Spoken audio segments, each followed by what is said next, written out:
Abraço aos amigos do Pega na Geral, Debates Vascaínos.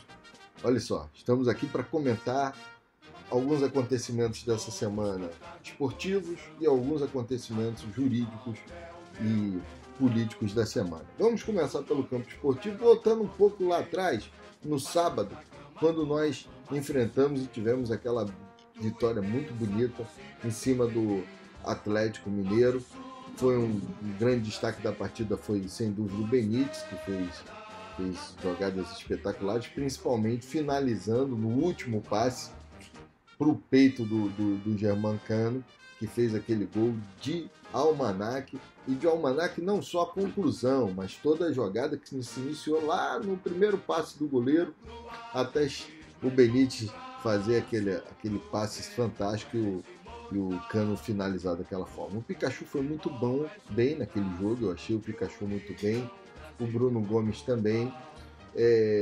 Então foi um jogo que animou todo mundo para o que a semana prometia, que era um jogo contra o Palmeiras que ninguém sabia muito bem como o Palmeiras viria, se o Palmeiras viria com time reserva, se viria com time titular, se viria com time sub-20, sub-17, sub-15, sub-10. Quanto mais sub fosse o time, melhor pra gente. Mas o Palmeiras veio com time reserva, e o time reserva do Palmeiras não é essa draga toda que o nego vende, muito pelo contrário, é um bom time, com nomes que podem ocupar a vaga de titular em 99% das equipes que estão jogando a Série A. Lucas Lima, o Scarpa, o próprio Felipe Melo, apesar da idade.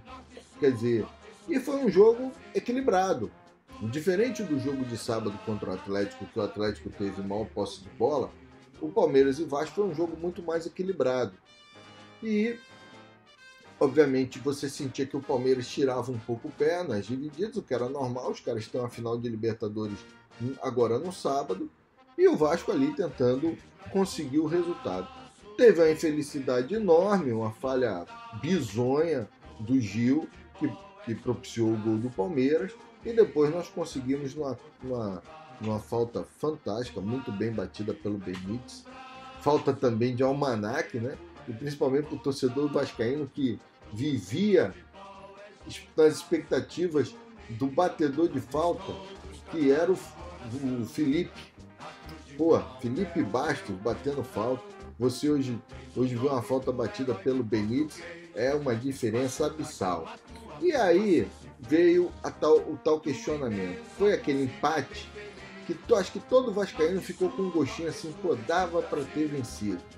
Dava para ter vencido, principalmente se algumas peças se mostrassem mais presentes e mais efetivas e mais eficientes no ataque, por exemplo, o Thales. Ficou todo mundo com aquele gostinho e aquela sensação que dava para ter chegado à vitória aos 3 pontos, e aquela dúvida, será que esse resultado foi bom ou não foi bom? Na quarta-feira de manhã, nós fizemos um debate, está aí nos vídeos do canal, aconselho os amigos a assistirem, onde o Everton apresentou e debatemos, eu e o Maurício e o Everton, como foi a partida de terça-feira contra o Palmeiras. E uma das coisas que eu falei logo é que saber se o resultado foi bom ou ruim iria depender do jogo do Bahia com o Corinthians na quinta-feira. E aí, diante do resultado de Bahia e Corinthians, nós poderíamos dizer que o resultado não teria sido tão bom ou ruim e tal. Obviamente que ruim seria uma derrota, né? Mas o empate não foi tão bom como poderia ser, depois principalmente da vitória do Bahia contra o Corinthians. A única coisa que fica é que quem assistiu o Bahia e o Corinthians, como eu assisti ontem, você viu um jogo de péssimo nível técnico e dois times um pouco enrolados ali e não muito bem definidos taticamente. Foi a sensação que eu tive, posso estar equivocado, não sei se os amigos vão concordar, mas me deu a sensação que o Vasco vence o Bahia com certa tranquilidade, se repetir as atuações que ele vem fazendo, principalmente as duas atuações, uma contra o Atlético e essa contra o Palmeiras, onde o Vasco foi muito organizado praticamente, sabia o que queria fazer com a bola. Então eu fiquei com essa sensação de que o Vasco pode vencer o Bahia com certa tranquilidade Obviamente que o jogo ganha uma importância que sempre gera um clima de nervosismo, gera uma insegurança maior, mas eu acredito que o Vasco possa ter uma vitória tranquila contra o Bahia, assim espero, principalmente depois que vi o jogo. E digo, pelo que jogaram Bahia e Corinthians, o Vasco tem feito apresentações melhores do que os dois times fizeram nesse confronto de quinta-feira. Então, para mim, a coisa ficou nisso, né? Então, eu acho que a coisa está perigosa, mas domingo realmente é um jogo importante, não definitivo, mas importante. Bom, passando agora para a parte da política, infelizmente essa parte do judiciário, né? Que foi levado os problemas internos do clube, apesar de nosso estatuto, serem resolvidos na justiça. Isso é lamentável, né? Eu acho que nós estamos vivendo um momento em que a instituição agora está sendo comandada por uma caterva que deu um golpe, né? E aparentemente esses golpistas que estão lá no poder, eles viveram uma semana de uma calmaria no mar. O mar ficou calmo, não tiveram novidades, nem os processos judiciais se movimentaram muito. Só que, como disse, me lembra agora, essa questão da calmaria, para mim é uma ilusão treta. O mar calmo é como a cana azeda, a toda boca que não prova engano. Eu estou plagiando aqui versos de amor, que é uma poesia de Augusto dos Anjos, que ele fala: o amor, ilusão treda, o amor poeta é como a cana azeda, a toda boca que não prova engano. E eu aí estou plagiando e botando ilusão treda, o mar calmo é como a cana azeda, a toda boca que não prova engana. E eu tenho certeza que essa cana azeda irá amargar a boca dessa caterva que tomou de assalto o clube. Por quê? Porque o que é a cana azeda? Qual o amargor que eles vão sentir? O amargor da justiça, do direito. Porque eles não têm direito. O direito que eles defendem é ruim frente à legislação, frente à jurisprudência e frente à nossa doutrina. Mas Walter, eles estão ganhando tudo na justiça do Rio de Janeiro? Podem estar ganhando tudo. Mas uma hora em que os desembargadores pararem para analisar com frieza tudo o que está acontecendo, a coisa não se sustenta. Em algum momento isso vai acontecer, em algum momento isso vai chegar, e com certeza eles vão sentir o gosto amargo da cana azeda. Eu não tenho a menor dúvida disso. Claro que você se assusta quando você vê uma desembargadora no plantão reverter a decisão de um juiz. Um juiz que disse que a eleição do dia 14 não era válida frente ao estatuto do clube. Então, que eles não poderiam tomar posse. Agora, diferente de todas as decisões judiciais até aqui, quando saiu a decisão do dia 7, o seu Mussa e a caterva que o cerca simplesmente se levantou e foi embora. Ele pegou e foi embora. Agora, quando saiu essa decisão do juiz que impediu, que suspendia a posse, eles não foram embora, eles ficaram lá. Eles continuaram lá esperando uma decisão que seria proferida no plantão judiciário, porque o horário do expediente acabou e você teve que esperar o plantão, sendo que não era nem caso de plantão. Não era nem caso de plantão.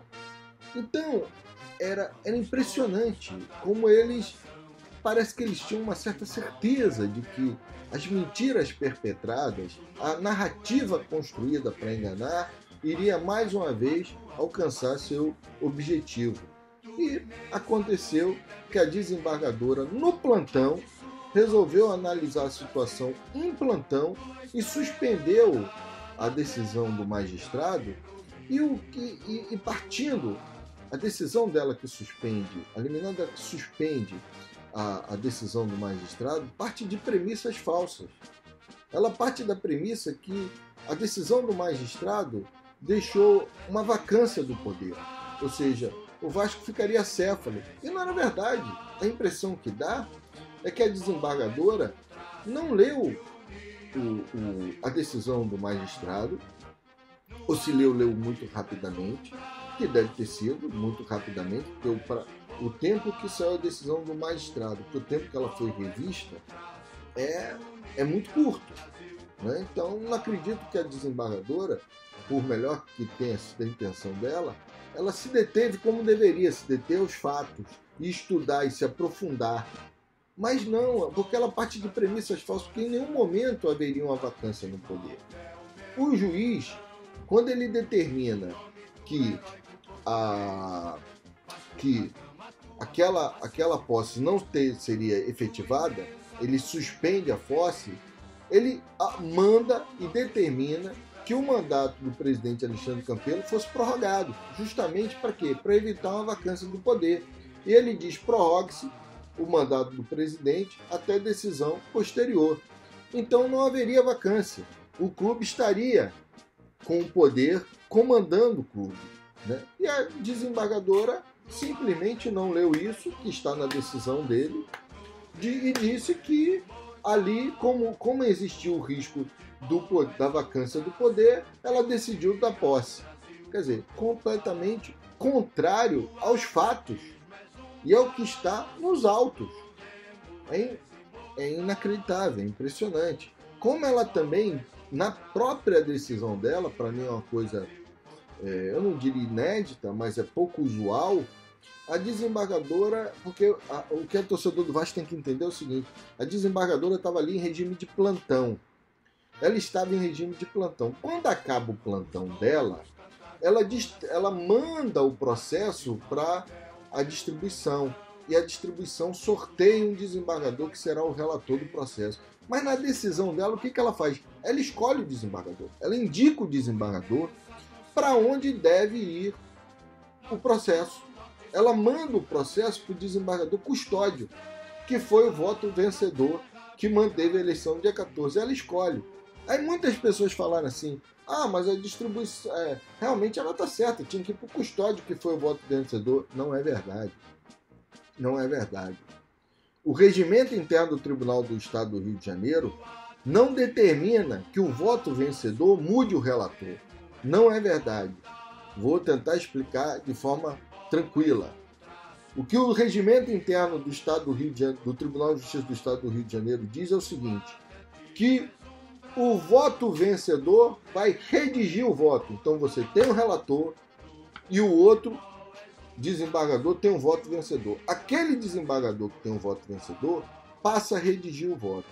Se contra aquele voto que foi redigido houver um embargo de declaração, que é um recurso que o advogado pede para que seja esclarecido o voto, alguma lacuna ou alguma dúvida, alguma coisa que deixou de ser analisado, aí como foi ele que fez o voto, o desembargador que venceu, como foi ele que deu o voto vencedor, como foi ele que redigiu o voto, cabe a ele explicar, cabe a ele responder ao recurso de embargos de declaração. É um único caso. Um único caso. Qualquer outro recurso referente àquela situação do processo de primeiro grau deve ir para o desembargador relator. Deve ir para o desembargador relator. Isso é muito claro. O que mais assusta é que o Vasco, mais uma vez, distorcendo a realidade dos fatos, deturpando toda a verdade, o Vasco entra com a petição dizendo... Porque o que acontece? Só para explicar aos amigos. A desembargadora manda distribuir para o desembargador custódio. Mas ela não distribui diretamente. Ela manda para o setor de distribuição do tribunal. Quando chega na mão do setor de distribuição, o funcionário, na hora que digita os dados do processo, o nome das partes e tal, o próprio sistema indica o desembargador relator, que é o Dr. Camilo. E aí o próprio sistema manda o processo para o Dr. Camilo. Porque a desembargadora não pode interferir nisso. Então o processo, na verdade, foi distribuído para o Dr. Camilo. O Vasco aí entra com uma petição dizendo que o processo não poderia ter sido distribuído pro desembargador Camilo, porque o processo, o artigo 8A do Regimento Interno do Tribunal de Justiça do Rio de Janeiro, se aplicava ao caso. E o artigo 8A, meus amigos, acreditem, ele fala realmente de uma mudança de relator, de relatoria no caso de um voto vencido. Mas o artigo 8A, ele está no capítulo 6 do Regimento Interno do Tribunal de Justiça do Rio de Janeiro. E o capítulo 6, ele trata das câmaras criminais. Ou seja, ele está falando de processo crime, de câmara criminal. A Câmara do desembargador Custódio, do desembargador Camilo, é Câmara Civil, não tem nada a ver com Câmara Criminal. Esse artigo não se aplica às câmaras civis, mas com mais uma artimanha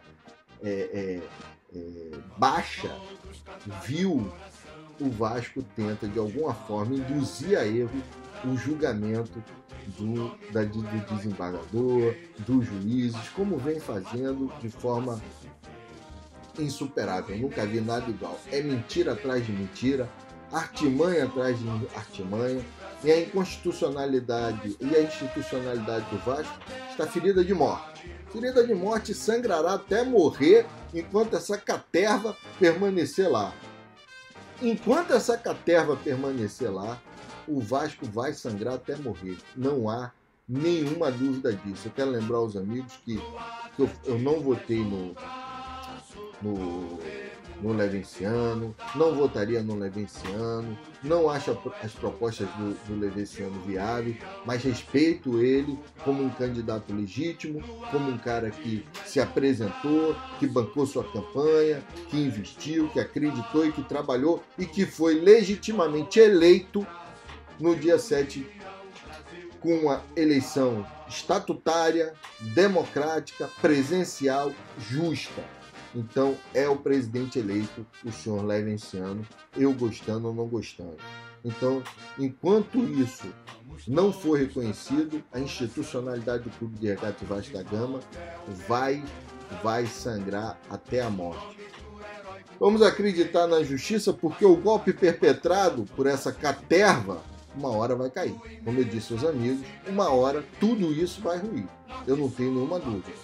Não sei se vai ser no STF, STJ, no Tribunal de Justiça do Rio de Janeiro, não sei em que momento, em que instante, mas uma hora vai cair.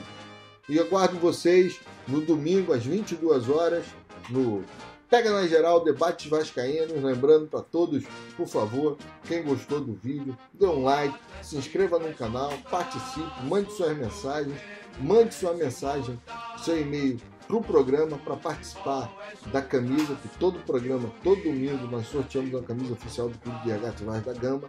Para você participar, é só mandar uma mensagem durante o programa e estar inscrito no canal. Muito obrigado a todos, um abraço e saudações vascaínas.